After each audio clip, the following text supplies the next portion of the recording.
Thrawn has a lot of credibility. So then you ask yourself, are we using him and it's going to go completely into left field?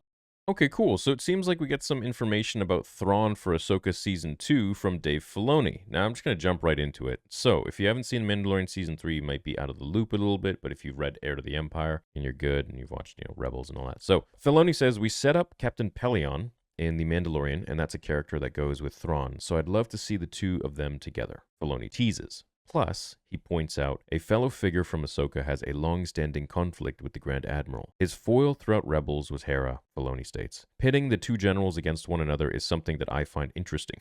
We could be in for an all-money clash of blue.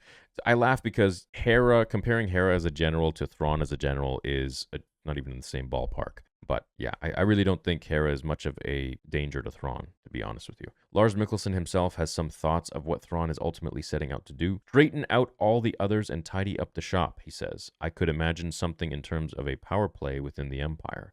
The New Republic needs to buckle up. The Imperial Remnant is preparing to strike back.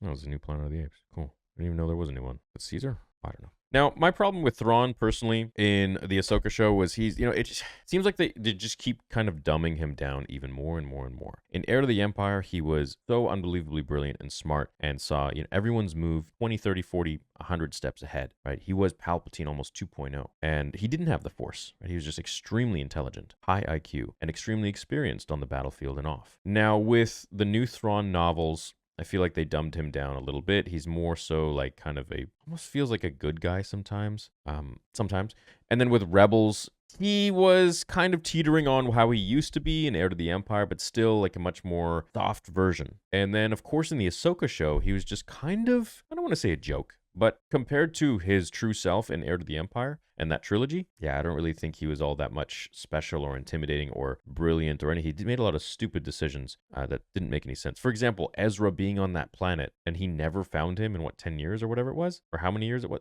What a joke. It's so strange. So weird. That was just one of the things. And there were a bunch of others, but to be honest, I don't really remember the show all that much. But I still did like it. I liked the show except for episode 7 and 8. I feel like those last two episodes really didn't leave a great taste in my mouth for Thrawn and for the characters. I personally was very invested in Shin Hati and Baylan Skoll. And of course, the Ahsoka and Anakin episodes were awesome, but I feel like, those were cool to see. However, Baylan Skoll really stole the show with Shin, and that's what I wanted to see more of, but they just kind of, for a lack of a better term, blue-balled us, really, with 7 and 8, and there were a lot of kind of stupid decisions, like, he was trying to shoot Sabine down while she was running towards, and they couldn't even get her. It's just, the whole thing with zombie stormtroopers. I mean, this is not even a Thrawn problem, but just more so like a writing issue. Like, they couldn't just chop them in half with the lightsaber. Just throw the lightsaber down the freaking, play it like you would play a video game. Throw the lightsaber down the stairwell. Why wouldn't they just get sliced? I don't know.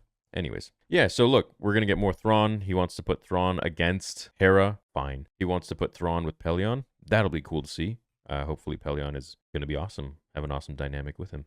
So, and then we just need a Jorah Sabayoth character, which we had Baylan Skoll, but I think maybe we need a new one, maybe someone a little more crazy and old and a clone.